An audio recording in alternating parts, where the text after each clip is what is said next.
Welcome back to Mental Health Matters, where we talk about the habits that shape not just our bodies, but our minds. Today, we are tackling something huge: the food we eat and how it impacts our mental health.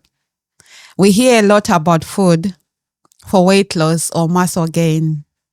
But what about food for our mood? Can your breakfast, your caffeine, or even sugar intake habits change your anxiety and depression levels? That's what we are going to talk about today. Here is something wild. Nearly 90% of your body's serotonin, the feel good chemical, is produced in your gut. So when we say you are what you eat, it's not just a saying, but it's biology. I'm here in the studio with Ludmila, the nutritional coach. Welcome. Thank you. Would you please introduce yourself to our audience? Sure. Hello, I'm Ludmila Prodan and I'm nutritional coach. I'm coaching people how to eat correctly from day to day and how to make small subtle changes in order to improve their diets and the way they eat and the way they feel, and in order to reach the goals they desire, no matter what is it. Is it a mental health? Is it subtle body changes? Is it just living good, getting rid of high blood pressure, fighting with cholesterol? This all works. Thank you so much. So a lot of people think mental health is only about therapy and medication, but how big a role does nutrition actually play? It's very interesting because it's a very new research study, and they were made all around the world. And scientists actually didn't hope that it will give them big results because it was unstable, long-term research. And to their mind-blowing surprise, just the small, absolutely small changes in nutrition, the way people eat, improved mental health for 35%. 35% of 35%, improvement. that's a huge number. It's a huge number just from changing white bread for whole grain bread, eating more vegetables, eating leaner proteins, healthy fats. So basically, it's a huge change. It's amazing. Oh, that's interesting to know. 35%. So what's the biggest myth about diet and mental health that you wish people to stop thinking about? So there are a few. And one of them is that mental health does not depend on the way you eat. It does, and it heavily does. And they now make researches even on autistic kids, how much does it influences and improves the state, on depression and anxiety, on aging of the brain. It plays a huge role. And I want that to be very clear. Another thing, what I meet very often in my practice is that people think that there is like this magical food. Magical food what can completely change, and they just change nothing else, and they just eat it every day like one magical food, and it will completely change the way they feel. So I want to say that there is no magical food, there is no magical pill. It's just the subtle changes in your nutrition. Yeah, so talking about magical food, I hear a lot of people, they say that when they feel stressed, when they feel depressed, they eat a lot. But unfortunately, most of the people who say so, they say they crave for junk food, sugar, Yeah. processed foods like chips, Yeah. and maybe some soda and stuff. So how can you advise them the best way, like even if you feel depressed, the feel good health kind of feel good food? Okay. So majority of people who crave for food when they are depressed or stressed, it's usually people who undereat during the day. So people rush and they don't have breakfast and they have very small lunch. And that creates lots of stress because they are busy, they have families, society norms, whatever spins in their head. It creates lots of stress. And this stress needs the release of dopamine. And dopamine asks for coffee and processed food and sugar and high fat food. But the trick with that after dopamine is released, dopamine is a feel good, it's achievement hormone. So in normal doses, it's very, very good thing to have. But when it's excessive, it creates anxiety, it creates stress, it creates little aggressiveness, irritation. So feel good food to me, if I can just go and have a whole grain toast, let's say, with egg on top, or just fry eggs. Of course, like salmon is amazing. Of course, like eggs are amazing because all those foods they produce serotonin. Kefir, Greek yogurt, or you know which one food is the best and easy. You take Greek yogurt bowl, you put their granola, let's say, Yes. and it's a whole grain product. Even if it has a bit sugar, it's still better than processed food. You mix it, you can put a drop of honey, you put their bunch of berries inside, you mix it all. It's very tasty and it's a feel good food. Feel good food. Wow, that's wonderful. So, is there a connection between gut health and mental health? It's a huge connection. So one thing is now all internal organs in our abdomen, it has so much neurons that it's considered to be a second brain. And they still argue is it second or first brain because these brains are very interconnected. Maybe you can call it as one brain. So like you said, 90% of serotonin is created in the guts. Serotonin is neurotransmitter, so it goes to our brain, it makes us feel good, and it makes our brain function better. In order to this serotonin to be produced, there are certain foods we should eat. It's a turkey, it's salmon, it's eggs. But in order this products to metabolize and in order them to produce better, we need a healthy gut microbiome. So for this microbiome, the best thing is vegetables, fruits, kimchi, kefir, everything what has probiotics inside and fibers. And if before people were taking food as more macronutrients, this is proteins, this is carbs, this is fats, and this is vitamins, minerals. Now they discover that there is full food matrix inside the vegetables and fruits. And there are thousands of collaborations in between them. So this food matrix influences us and our gut greater than just minerals, just vitamins, right? So in order to have a good gut health, it's really good to eat fruits and vegetable, and they can be frozen. Right? Like, because sometimes it can be expensive. So you can buy frozen, you can buy canned, and you still can eat them, and they gratefully change the mental health. Yes. So they say food is medicine, but it depends with which type of food you are eating that is healthy.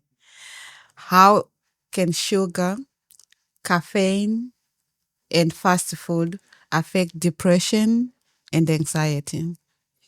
It's a very good and serious question because the Western diet, it's really full of food which is easy to access.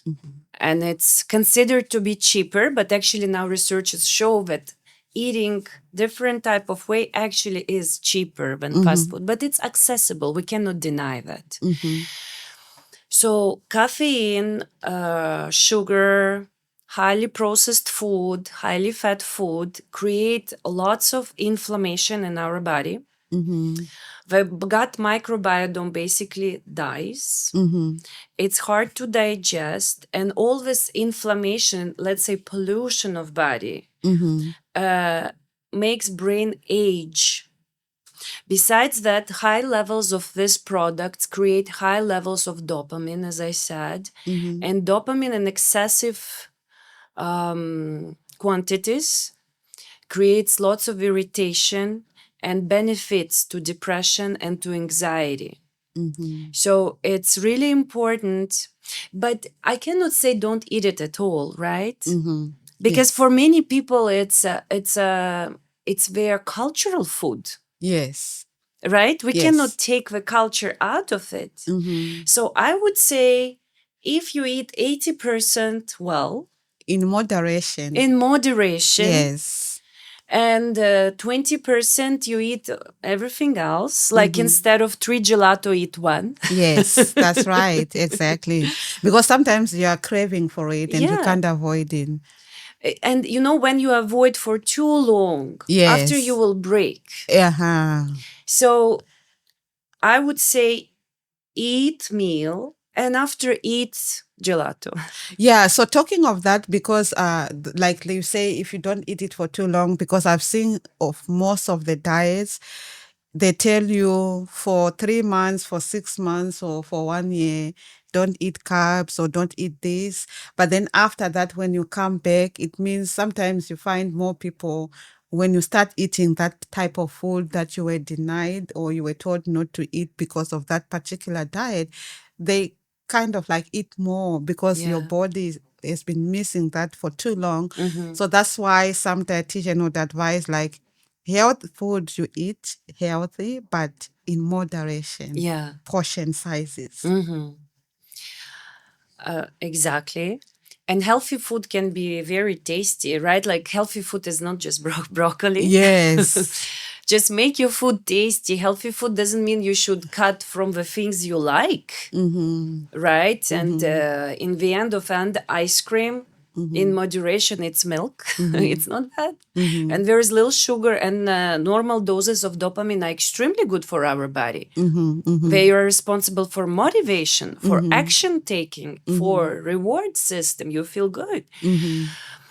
So I would say overall, let's say diet is the way you eat. Let's not talk about diet as restriction. Yes. Overall, all diet world now goes from subtraction to adding.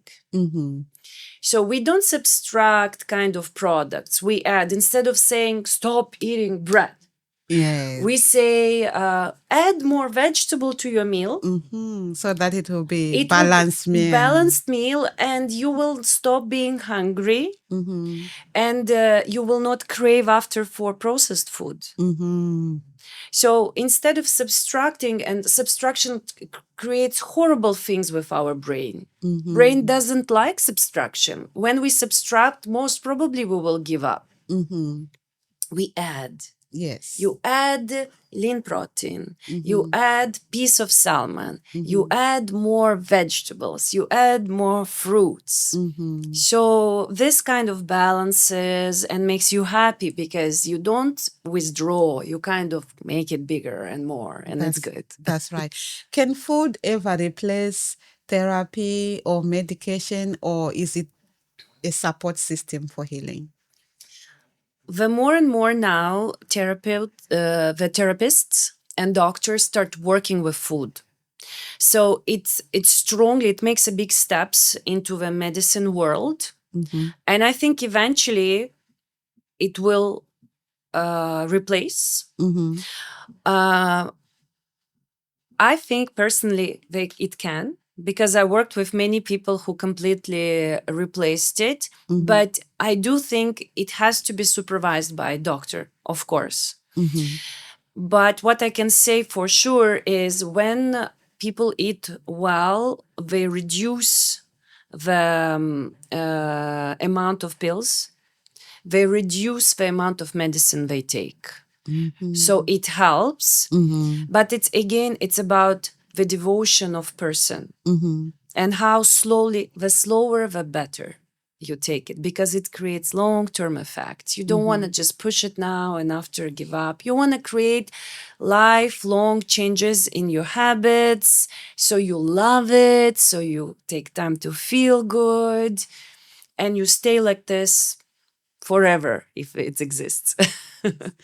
Would you please recommend some of the superfood that are healthy, that can boost the mood and also reduce stress, so that maybe it can help someone who might think that if I'm stressed or depressed, I have to eat junk food or Okay. yes. So there is like a basic, let's say, care.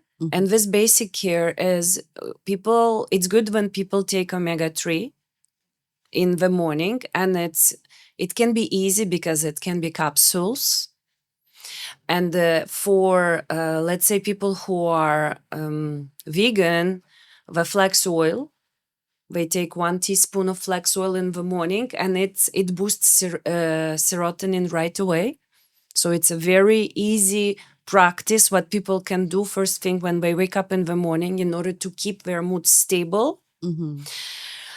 Having 3 meals a day, and the products themselves, let's say walnuts, they have omega-3. Let's say flax seeds, but just you have to ground them. They have omega-3. Salmon, it's really good.